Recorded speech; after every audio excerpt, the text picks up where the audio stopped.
Okay, हम प्रकृति विकृति, प्रकृति विकृति और केवल प्रकृति और केवल विकृति, ये वर्गीकरण हम देख रहे थे, या क्लासिफिकेशन। इन 25 तत्वों को और क्लासिफाई कर सकते हैं हम। केवल प्रकृति, केवल विकृति, प्रकृति विकृति और विकृति। तो सबसे पहले केवल जो विकृतियां हैं उनको देखेंगे, वो है षोडश विकृतियां, यानी 16। तो 5 ज्ञानेंद्रियां, इसको देखते हैं ठीक से। तो 5 ज्ञानेंद्रियां, 5 कर्मेंद्रियां, मन, ये हो गए 11, और फिर 5 भूत, तो टोटल हो गए 16। यानी ये हो गई षोडश विकृति, जो उत्पन्न होती है, केवल दूसरों को उत्पन्न नहीं कर सकती। इसका अर्थ क्या होता है, देखिए आगे हम समझेंगे।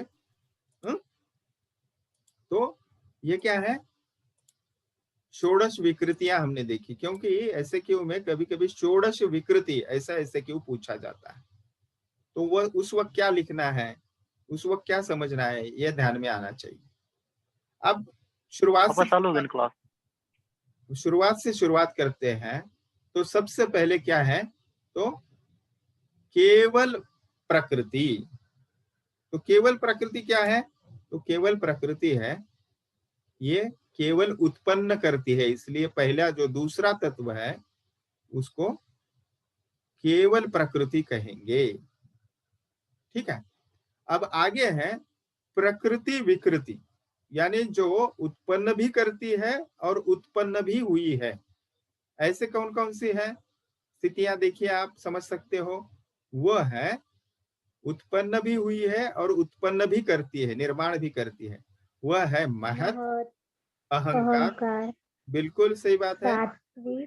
हाँ, राजस और तामस, और क्या होगा, और पंचतन्मात्रा, पंचतन्मात्रा।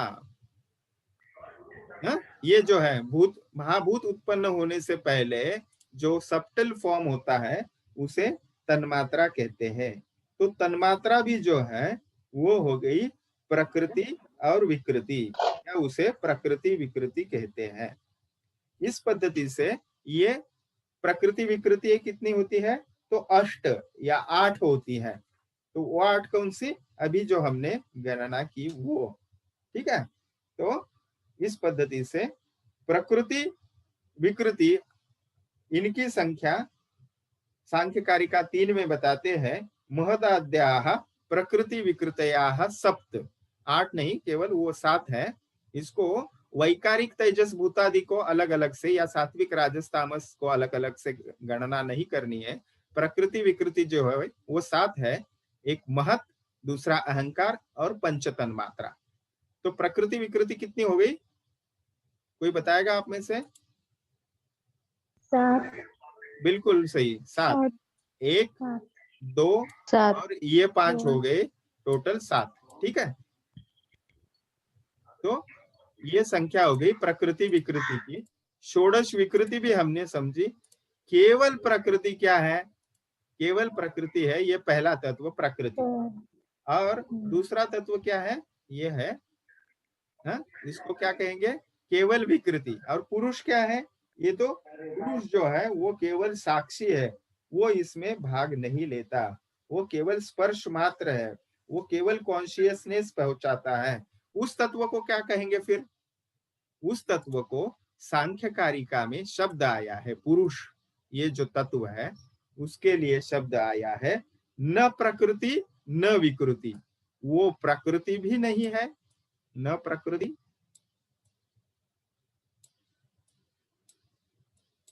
ओके, और न विकृति। वो क्या है, न प्रकृति न विकृति, इसको पुरुष कहते हैं। तो कभी कभी ऐसे क्यों में षोडश विकृति, सप्त प्रकृति विकृति और न प्रकृति विकृति और केवल प्रकृति, इस पद्धति से। केवल प्रकृति क्या है, कोई बताएगा? केवल प्रकृति, यस, वेरी राइट, प्रकृति। तो इस पद्धति से ये आसान है समझने के लिए, आपने अगर ठीक से ध्यान दिया तो ये जरूर अच्छे से जाना जाता है। और ये सांख्य दर्शन की अपनी एक पद्धति है और सबसे द मोस्ट एंशंट फिलोसॉफी होने की वजह से इसको ज्यादा महत्व है कि इससे पूर्व सृष्टि उत्पत्ति का क्या कहेंगे हम, ये जो मिस्ट्री है वो किसी ने यानी उसको ओपन करने का प्रयास नहीं किया था, उसकी गणना इस पद्धति से नहीं की थी, इसलिए उसको ज्यादा महत्व है। अब उसके बाद ये जो पूरा मेटाफिजिक्स है उसको एक तरीके से जानेंगे, जो अभी हमने देखा वो थोड़ा सा और डिटेल में या शब्दबद्ध उसको करने का कोशिश करेंगे कि सांख्य जो है उन्होंने मूलतः इस संपूर्ण सृष्टि का विभाजन पुरुष और प्रकृति इन दो तत्वों में किया है। और विशेषतः वो पुरुष का अगर आप अंग्रेजीकरण करें तो उसको कॉन्शियसनेस या कोई सोल या स्पिरिट भी कहता है, और ये प्रकृति जो है वो मैटर है। अब पुरुष क्या है, बहुत बार इन दो तत्वों में विभाजन, प्रकृति और पुरुष, ये जो दो तत्व है इनमें कभी कभी भेद लिखो ऐसा भी प्रश्न आता है, यानी उनमें भेद क्या है, भिन्नता क्या है, प्रकृति और पुरुष इनमें भेद लिखिए, इस पद्धति से प्रश्न आता है। पुरुष को पहले समझेंगे। पुरुष क्या है, तो इट्स अ ट्रांसडेंटल सेल्फ और प्योर कॉन्शियसनेस। केवल ये पुरुष जो है वो ज्ञाता है, केवल वो जो है वो क्या है, तो वो अंश है, एक जीवन का अंश है, या ऐसा कॉन्शियसनेस है जिसके केवल स्पर्श मात्र से प्रकृति में सृजन होने की इच्छा उत्पन्न होती है। तो इसको पुरुष, इस तत्व का नामकरण किया गया है। अब देखते हैं, ये मैंने सबसे पहले आपको जो प्रकृति, प्रकृति विकृति, केवल विकृति, न प्रकृति न विकृति, ये सब जो बताया वो सांख्यकारिका नामक जो ग्रंथ है उसमें से आए हुआ ये सब ज्ञान था। अब प्रकृति और पुरुष को हम समझ रहे थे, उसमें पुरुष जो है वो किसका, उसका स्वरूप क्या है, उसका स्वरूप सत्य, इंडिपेंडेंट, यानी वो मध्यस्थ धर्म है, फ्री फ्रॉम ऑल अटैचमेंट्स। ठीक है, तो ये नॉन एट्रीब्यूटिव कॉन्शियसनेस है। नॉन एट्रीब्यूटिव कॉन्शियसनेस इसको क्यों कहा है, वहां वो साक्षी है, वो वहां रहता है, लेकिन वो उसमें साक्षात सहभागी नहीं होता। Okay, so we can say it's just present there as a eye witness. Okay, purusha is neither produced nor does it produce, वो उत्पन्न भी नहीं होता, ठीक है, और उत्पन्न भी नहीं करता, इस प्रकार से। तो साक्षात उत्पत्ति जो है, निर्मिति जो है वो प्रकृति से होती है, लेकिन पुरुष उसमें सिर्फ सहकारी उसकी भावना होती है। ठीक है, अब ये क्या तत्व है, तो अद्वैत वेदांत, यानी हमने जिसको पूर्व मीमांसा दर्शन, उत्तर मीमांसा दर्शन, ऐसे दो दर्शन हमने आस्तिक दर्शन लास्ट में उनकी गणना की थी, तो उसमें से जो लास्ट वाला है उत्तर मीमांसा, उसको ही वेदांत दर्शन कहते हैं, जिसका शंकराचार्य जी ने, आदि शंकराचार्य जी ने इसका प्रसार किया। ठीक है, तो इस वेदांत दर्शन में विशेषता ये जो सांख्य दर्शनकार दो तत्व बताते हैं ना सृष्टि के मूलभूत, कौन से दो तत्व है, प्रकृति और पुरुष, यानी दो तत्व है, यानी द्वैत। द्वैत शब्द का अर्थ है दो। ठीक है, तो दो तत्व मूलभूत तत्व बताते हैं, यानी सांख्य दर्शनकार ने द्वैतवाद यानी थियरी ऑफ ड्यूअलिज्म उन्होंने एक्सेप्ट की है, सांख्य दर्शनकार। और वेदांत दर्शनकार जो है विशेषतः, और पूर्व मीमांसा दर्शन भी, वो plurality of purusha, they have put for the theory of only pluralism, यानी वो केवल ब्रह्म को, केवल पुरुष को सत्य मानते हैं, बाकी सब मिथ्या है। तो सिंगल एंटिटी जो है वो मानते हैं प्रकृति के, सॉरी, सृष्टि के मूल तत्व के विषय में। तो ये पुरुष के बारे में हमने देखा। प्रकृति क्या है, तो प्रकृति is nothing but the first cause of the universe. Okay, that the universe of everything except the purusha, पुरुष को छोड़ के बाकी जो भी निर्मिति होती है उसका सर्वप्रथम कारण प्रकृति है। ठीक है, तो ये हो गया प्रकृति के बारे में। इसीलिए उसको वो प्रधान या फर्स्ट प्रिंसिपल होने की वजह से उसको प्रधान भी सिनोनिम कहा जाता है। और अगर पुरुष का संयोग ना हो तो वो जड़, यानी उसमें कोई भी चेतना नहीं होती, इसलिए उसको जड़ भी कहते हैं। जड़ यानी क्या है वो? Only matter, it cannot create, in only like inorganic things, उसमें कोई भी जीव तत्व नहीं होता। अब ये प्रकृति पुरुष को अलग अलग से हमने देखा, तो इसमें भेद क्या है उसको जानेंगे। सबसे पहला भेद कौन बताएगा? पुरुष जो है वो मध्यस्थ धर्मिणा होता है और प्रकृति जो है वो अमध्यस्थ धर्मिणा होती है। यानी पुरुष जो है वो बैलेंस होता है, प्रकृति जो है वो इम्बैलेंस्ड होती है। ये होगा पहला भेद। दूसरा है, पुरुष जो है वो क्या है, और कोई बताएगा? पुरुष केवल साक्षी है और प्रकृति से सृष्टि का निर्माण होता है, उत्पन्न होता है, वो साक्षात उससे सृजन होता है। तीसरा भेद है, पुरुष जो है वो सत्व रज तम से परे है, सत्व रज तम उसमें नहीं है, वो निर्विकार है। लेकिन प्रकृति जो है वो त्रिगुणात्मक है, सत्व रज तम उसमें होते हैं। इस पद्धति से भेद जो है वो किए जा सकते हैं प्रकृति और पुरुष में। तो यहाँ तक जो है बातें वो ठीक से आपको समझ में आ रही होगी, लेकिन नए पद्धति से, नया दृष्टि से आप सब देख रहे हैं, तो आपको जो भी प्रश्न आएंगे तो जरूर आप भविष्य में पूछिए।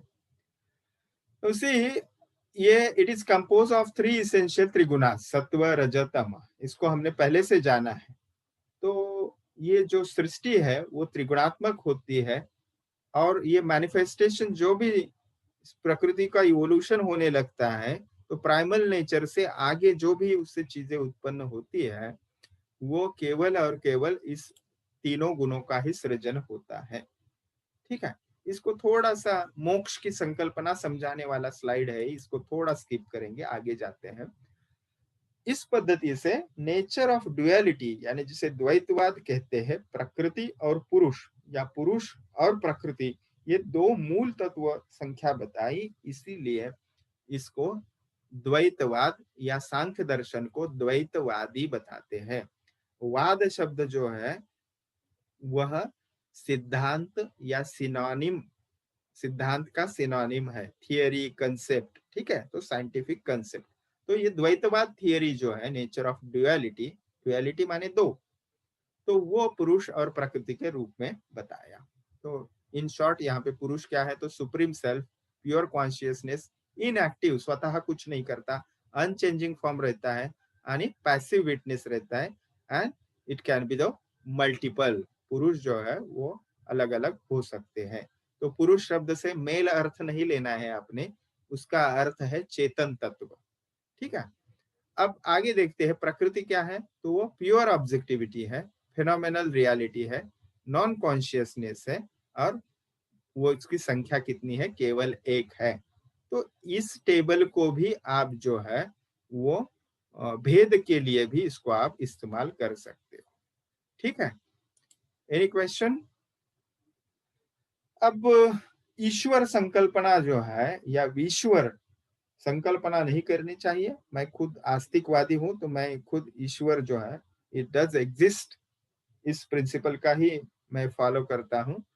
तो ये जो सृजन करता, क्रिएनिस्ट गॉड है, क्रिएशन जिससे होता है, क्रिएशनिस्ट गॉड, उसका सांख्य दर्शनकार किस दृष्टि से उसको देखते हैं।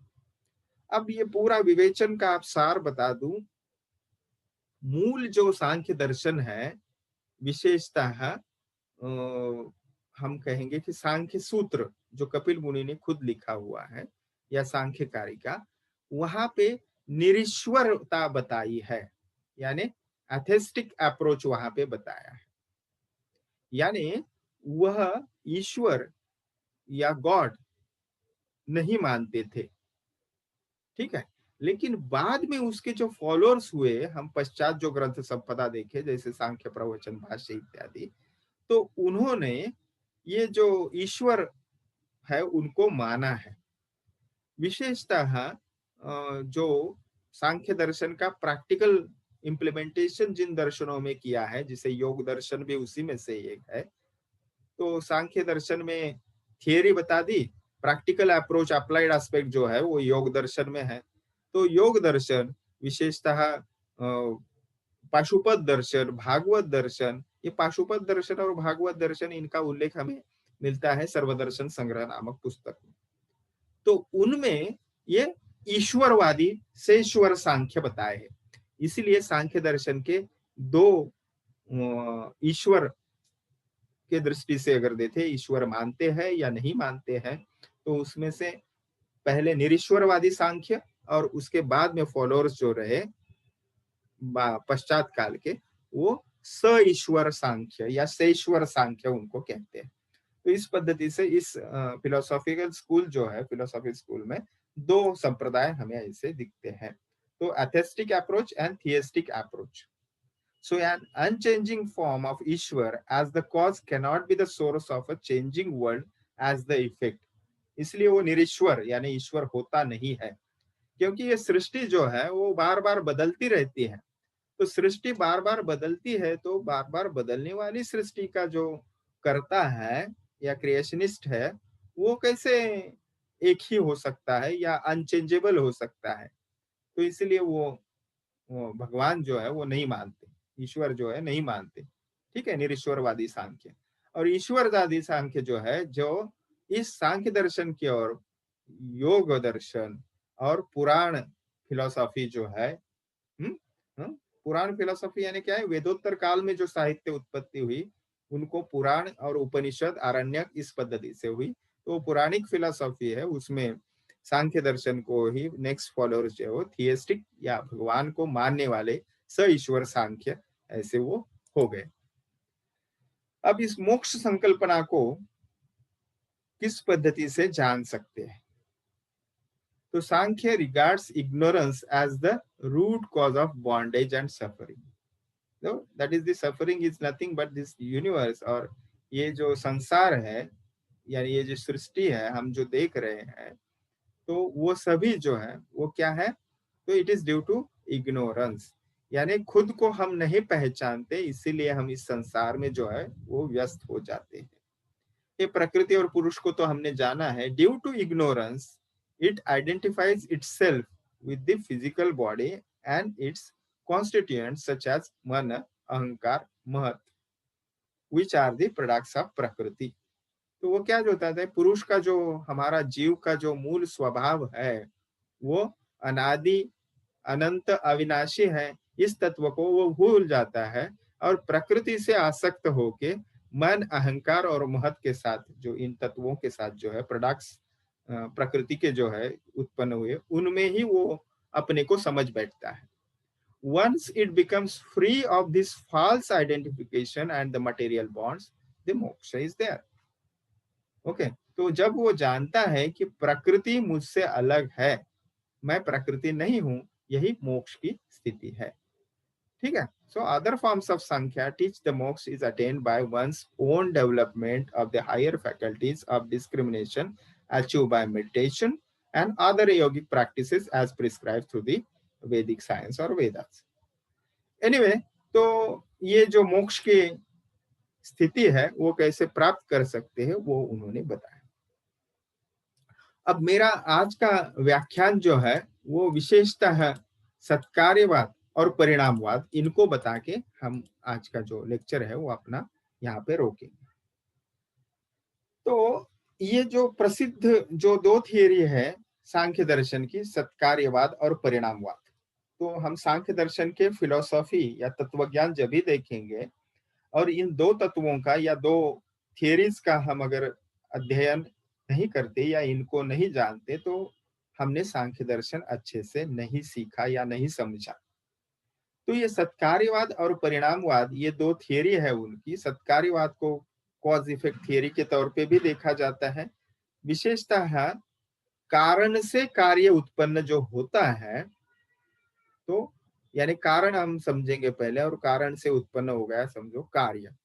तो एक सिंपल एग्जांपल हम लेते हैं, मिट्टी, पानी, और मिट्टी पानी को इकट्ठा बना के उससे कीचड़ बनता है और उससे फिर वो जो क्ले है, क्ले से पॉट बनाता है कुम्हार या पॉट मेकर, ठीक है। तो कारण हो गया मिट्टी पानी और कार्य हो गया घड़ा या वो पॉट। तो कारण और कार्य में तत्वतः अभेद होता है। ओके, तो तत्वतः उनमें अभेद होता है, ये होता है सत्कार्यवाद।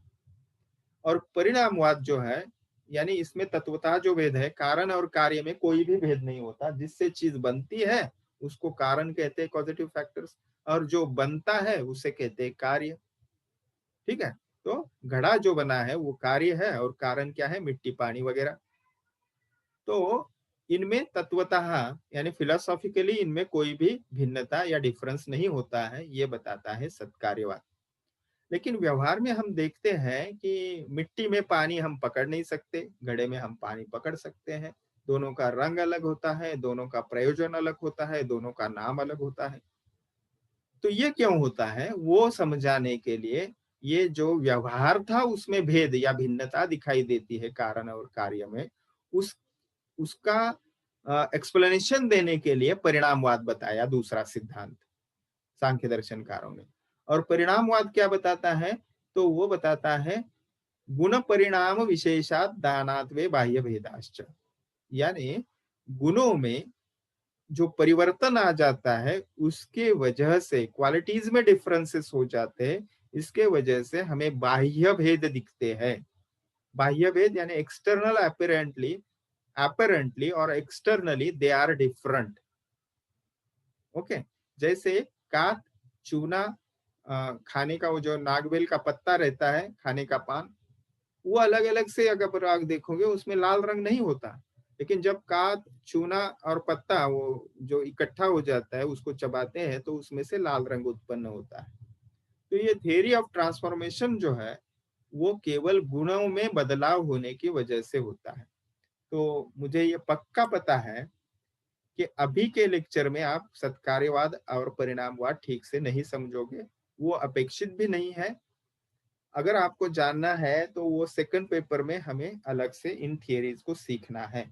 तब तक आप जस्ट ओवरलुक करने के लिए यूट्यूब में जो मेरे लेक्चर्स है उसमें पिछले बैच का लेक्चर है, अगर किसी को इंटरेस्ट है तो वह उसको वहां से देख सकता है। आगे स्वतंत्रता हम ये समझने वाले हैं आपकी बैच के लिए भी। अब देखिए, सांख्य दर्शन का हम अध्ययन क्यों करते हैं, हमारे लिए वो क्यों उपयुक्त है। क्योंकि आयुर्वेद के जो सिद्धांत है वो और सांख्य दर्शन के सिद्धांत मिले जुले हैं, या उसमें से कुछ सिमिलैरिटी है, हम आयुर्वेद के सिद्धांत अच्छे से समझ सकते हैं। प्रथम वर्षों के विद्यार्थियों को प्रथम वर्ष के विद्यार्थियों को ये समझाना इतना आसान नहीं है, ये मुझे 100% मालूम है। और फिर भी हम ऑनलाइन मीडिया से कांटेक्ट कर रहे हैं, उसमें तो और भी कठिन है। तो जैसे सांख्य दर्शनकार ने 3 प्रमाण बताए, सांख्य दर्शनकार, वो प्रत्यक्ष प्रमाण यानी जो दिखता है वही सच है, अनुमान यानी गेसिंग, और शब्द यानी किसी ने समझाया हुआ या किसी ने बताया हुआ, ये 3 प्रमाण मानते हैं। तो चरकाचार्य यानी आयुर्वेद भी जो है वो 3 प्रमाणों को एक्सेप्ट करता है, लेकिन और 2 प्रमाण उसमें ज्यादा आयुर्वेद में बताए हैं। तो आगे भी ये जो प्रयोजन साम्यता है, यानी आध्यात्मिक, अधिभौतिक और अधिदैविक, ये जो 3 दुख है, इनको मिटाने के लिए मोक्ष की आवश्यकता होती है। मोक्ष प्राप्त करना ही इन 3 दुखों को मिटाना है। इसी प्रकार का अप्रोच जो है आयुर्वेद में दिखता है।